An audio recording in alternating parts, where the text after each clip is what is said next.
Liz. How are you? Good morning, Caralyn. Here we I'm are. mainly good, except I have a gunky throat this morning. Not nice.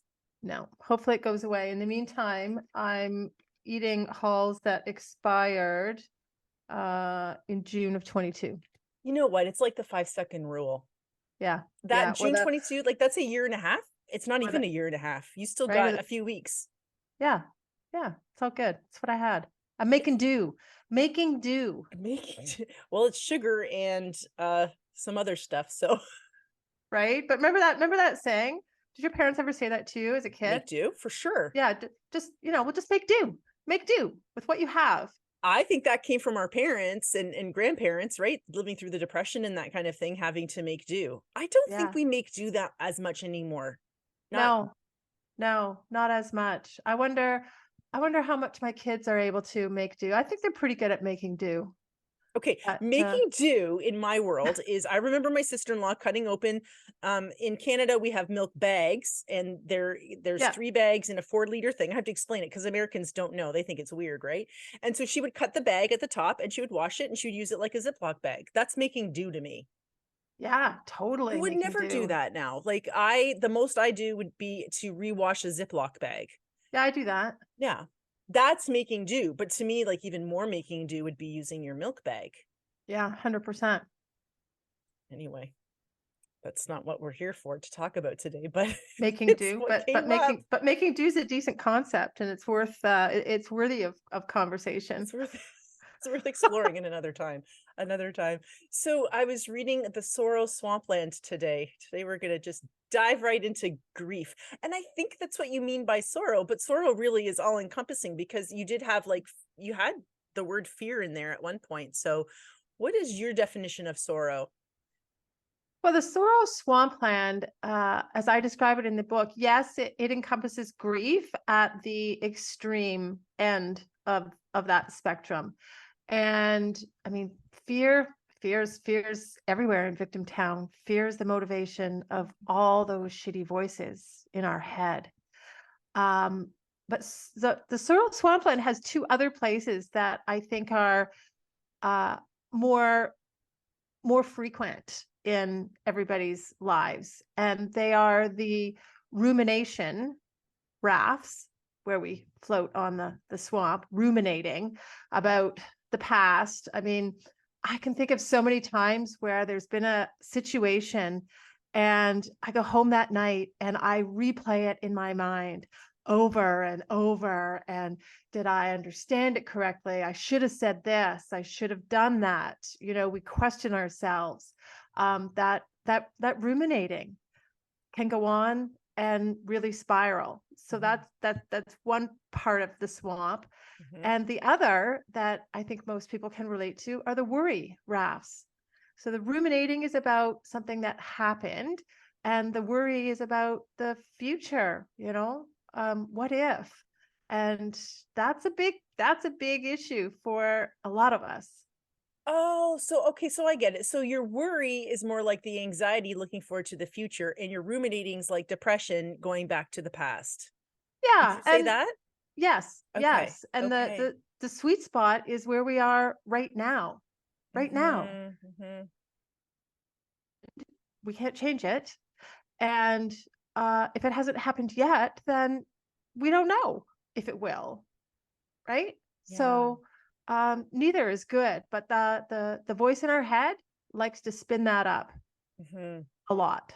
Yeah, well, and you had said something about not being present, and that is what a little bit contributes to the sorrow because we're often not here. We're here physically, but we're not here in our mind. Exactly. Right? Exactly. Yeah. Yes. And then I liked your analogy of the flotilla, which I don't think if you had said just the word flotilla to me, I don't think I'd know what that word is. But because I read it in your book, I'm like, oh yeah, that's what that is. So a flotilla is Yeah, I don't know where that word came from, but I was introduced to that word and I don't know, maybe we made it up, when we were partying as teenagers out on the lake somewhere. We all had our little floaty devices, and when we grouped them all together either by rope or just hanging on to each other, we called the collective of all of that a flotilla. I love it. And so, yes, I liken that to the sorrel swampland because when we're ruminating or worrying, we tend to attract other people that are in the same mindset, that are doing the same thing. Mhm. And so when we're all grouped together, floating, ruminating, or worrying, I refer to that as a flotilla. I mean, that is so normal and accepted as part of what we do. I mean, I'm going to call my friend Liz up. I'm upset.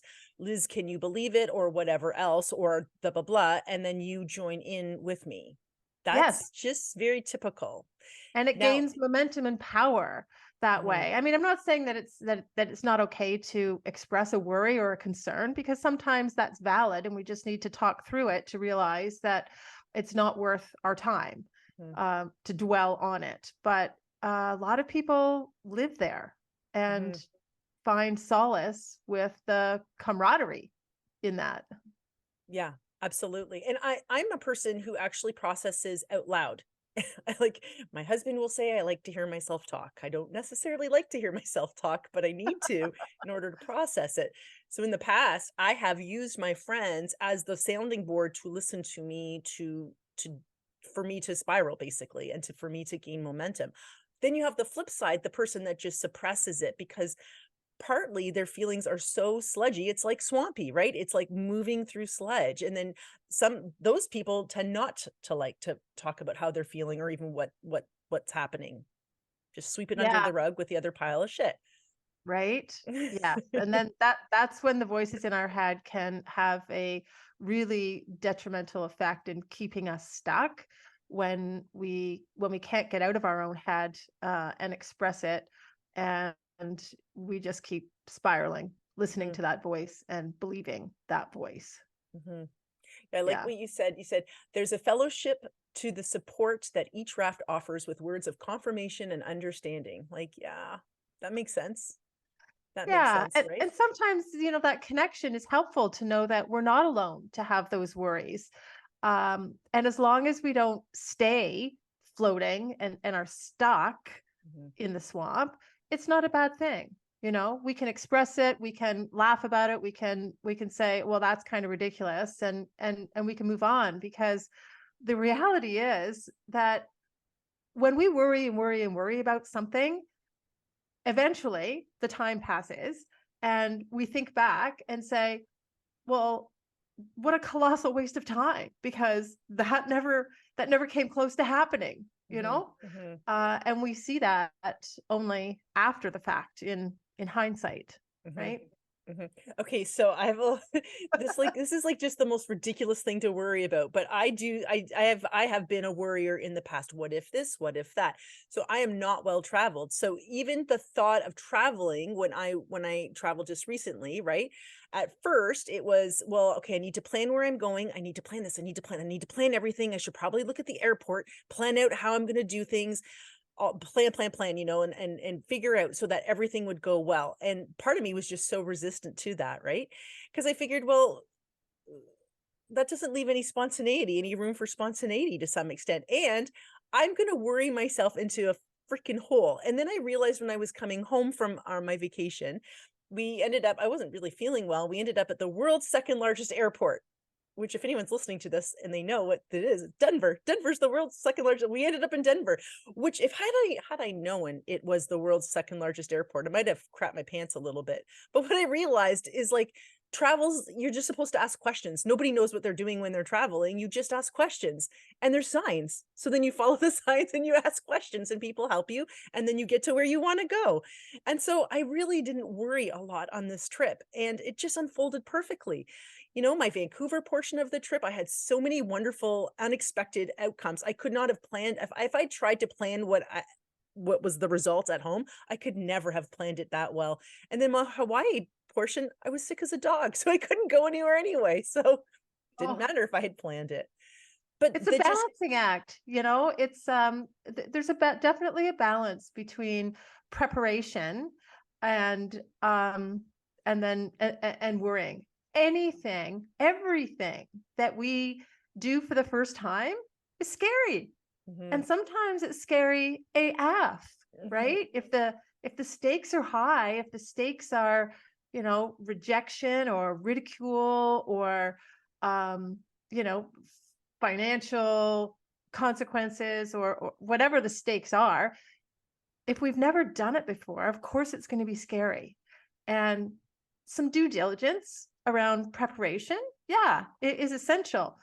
Uh, but there's a limit to that, and for everybody that limit is in a different place, right, based on their own experiences. But I can say from experience that with an appropriate amount of preparation and due diligence, it's okay to figure it out as you go along, mhm, right?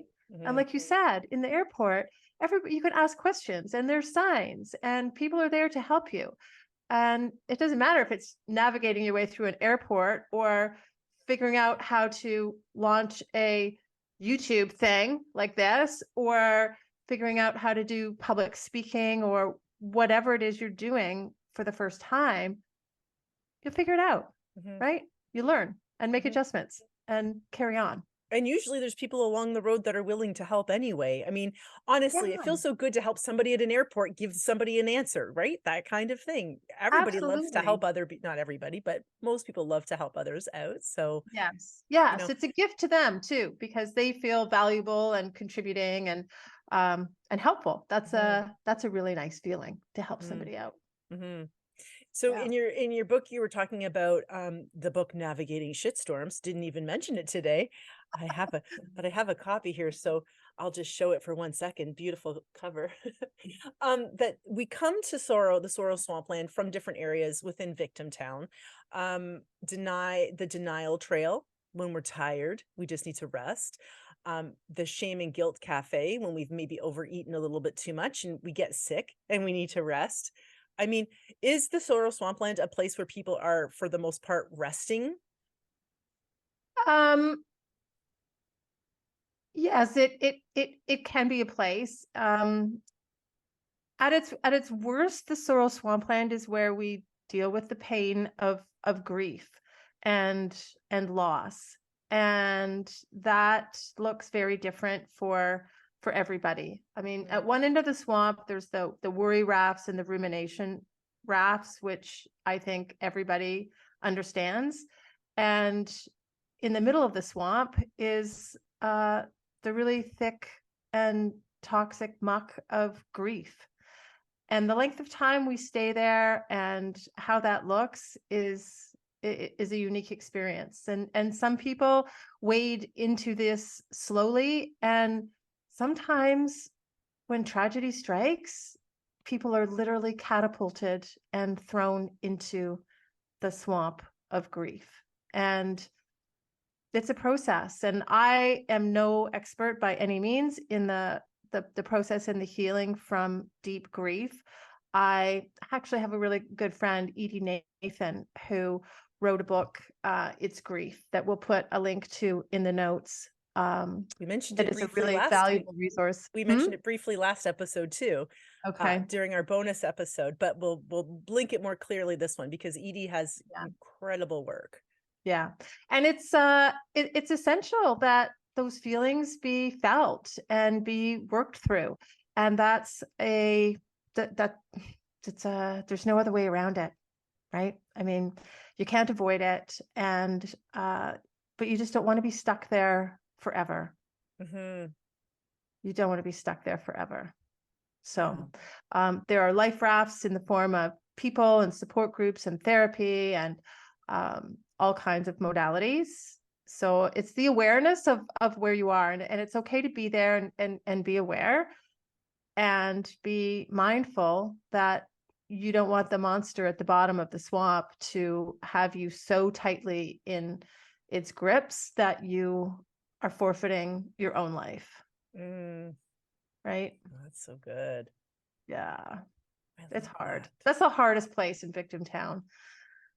No question. Well, I think it's the hardest place because when you look at the emotional scale, grief and powerlessness on all that's right at the bottom. So it's the Yeah. most dense, the heaviest of the emotions, and certainly I spent a lot of time there. I can say there was an incident in 2009 that's just sent me reeling, and really it wasn't until 2020 that I was able to fully deal with it. And it Oh, I'm affected sorry. everything. I mean, it affected my parenting, it affected I home educated my children for 15 years. It affected how I was showing up for them. It affected my marriage. I mean, really, grief Yeah. affects everything. Sorrow affects Yeah. everything. And I tried to deal with it with the tools that I had. And I mean, I'm well read, counseling. I used to be a churchgoer, all that stuff. It just nothing seemed to be touching my heart and working. And that's okay. I think it's important for everyone to realize like it's okay to just try different things. Yeah. If you've tried if you're at church and that's not the way it's working, then go to psychotherapy. If that's not working, find a different psychotherapist or psychologist or counselor, coach, Yep. spiritual mentor. There's so many different areas. Maybe you want to do energy work and you go see someone that does Reiki as part of the healing. All of these areas. There are a lot of resources, and I'm finding that there's more and more. Of course, as time goes on, there's more and more that makes sense, but it's more accessible, and Yes. especially with the internet these days. Yes, exactly. The perseverance is key, and good on you for continuing that healing journey. It's from grief, the healing is one of the toughest things, and for a lot of people, it never ever completely goes away. And I don't think that that's ever for for big grief that's ever the goal. It's to be able to not be living at the bottom of the swamp and to still be able to function and live your own life wounded. Some wounds don't ever completely heal, Mm, and I think that's also part of the human journey, mm, sadly. mhm. Well, Right. that's kind of hopeless.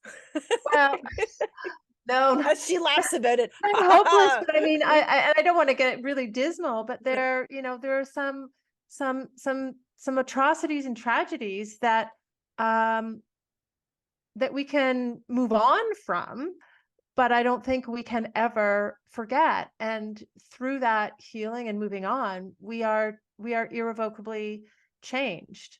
And yes, there are lessons and gratitude in all the things, and it's hard. It can be really, really hard. Yeah. Yeah. When my mother-in-law lost a child right after birth, I think it swallowed some of the meconium, and she never even got to hold the baby. This was back in the Oh, 60s that the baby was born. Dad wasn't in the room when baby was right. born. I think my father-in-law saw the baby as it was being whisked out of the room. And when my mother-in-law was dying, the last year she had cancer, and she was dying. She was sort of writing a little book about herself. Not a little book. She wrote a lovely memoir, and it was really, really lovely. And my sister-in-law said that as she watched my mother-in-law edit her work, when she got to the part about the death of that little boy, she still cried. And Yeah. there she was, 73. She would have been, I'm not sure at the time, like let's say 30 at the time. So like 45 years later, you Yeah. know, um, that kind of thing still stayed with her, that loss. And she had lost another child when the child was 18. So Trevor's other brother had passed away when sorry, Trevor's my husband. So when my husband was 10 or 11, his brother was 18, and my mother-in-law had lost him as well. That was Oh boy. a different kind of grief. Yeah. It was a sudden death. So sudden death is always, maybe not always, how do I say this politely? Everything's hard, but a sudden death is, I think, slightly harder because you haven't had a chance to say goodbye. So with my mother-in-law having cancer, for example, we had a chance to say goodbye, but she never got to say goodbye to her son.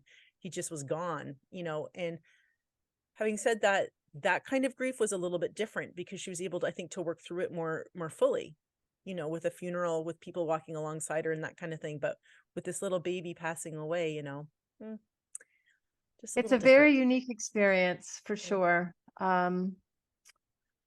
Yeah, that's a tough one.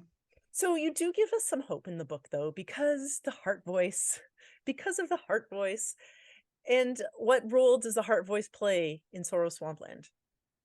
Well, as difficult as those journeys are, and it's just so unnatural to lose a child, um, and have to deal with that before your own death, you know.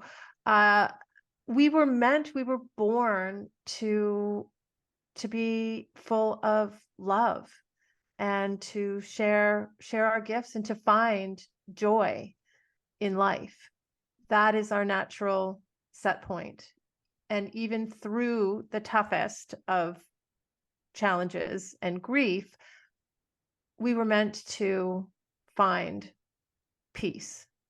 And that looks a little bit different for everybody. And what peace looks like after healing from grief may be very different for someone than what peace looked like before. But it is still attainable Mm. because we're still alive and our heart is still beating and we are still full of love. Mm-hmm. I love that. You mentioned in that when your grandpa had a stroke after Linda's disappearance, your grandma, who had been, I think, if despondent is the right word, kind of rallied and came to and was there to care for your grandpa. And here we are in the place of sorrow, an unexpected gift, kind of a little bit. It feels like a little bit at your grandpa's expense, maybe that your Yeah, grandma was able to rally. But what did you notice after your grandpa had his stroke, how your grandparents handled the sorrow?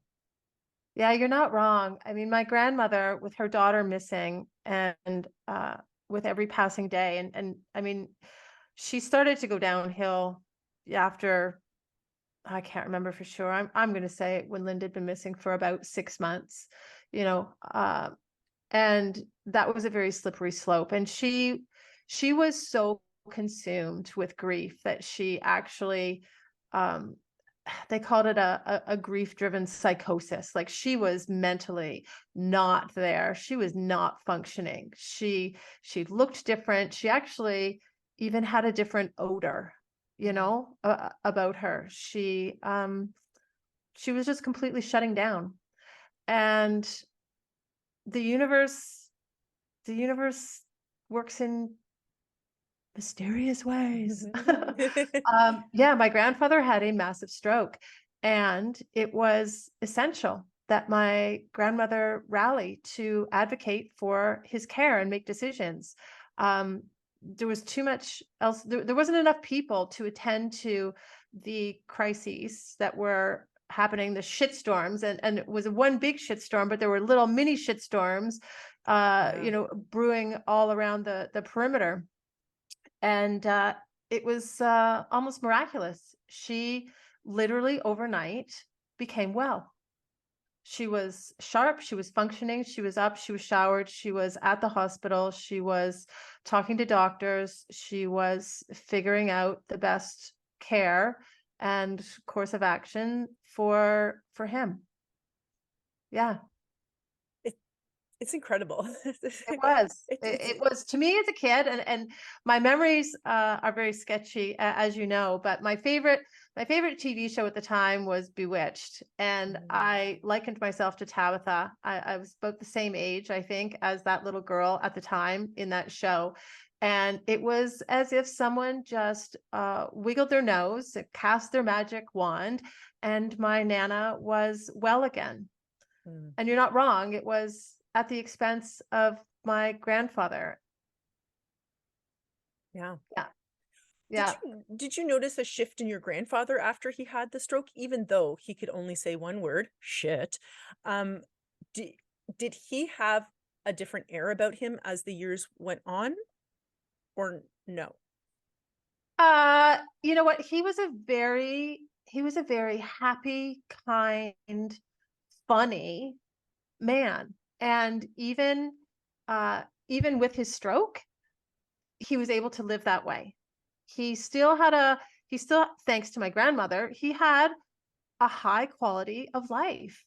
He was able to play bridge. My dad made him a little rack to hold his cards because he only had one working arm. So it was a straight board and it had an elastic on it. So he could pull the cards out one at a time. His mind was still sharp. He played bridge, he played chess. He had a big tricycle that he would get out in the neighborhood and ride all around. And he was able to walk with a cane. You know, they were very active, and they had a large friend group, and he lived out the rest of his years as well, absolutely, as well as possible. Interesting. So he was 54 when he had his stroke, you said. So how old Yeah. was he when he passed? Do you recall? In his early 70s. Wow. So he lived close to another 20 years. Yeah. And did you live with him like through your teen years then? Did you just continue Yeah, living with him? we moved in with my grandparents when I was 9 years old. Linda had been missing for 3 years at that time.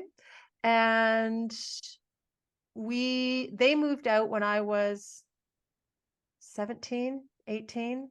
They moved into an apartment. Yeah. So Okay. yeah. Wow. So of all the places in Victim Town, I can't remember if I asked you this question or not. Where was the place that you spent the most time? The Control Factory. The Control Factory Oh, and and the Denial Trails. okay. Interesting. Yeah, those were my hangouts.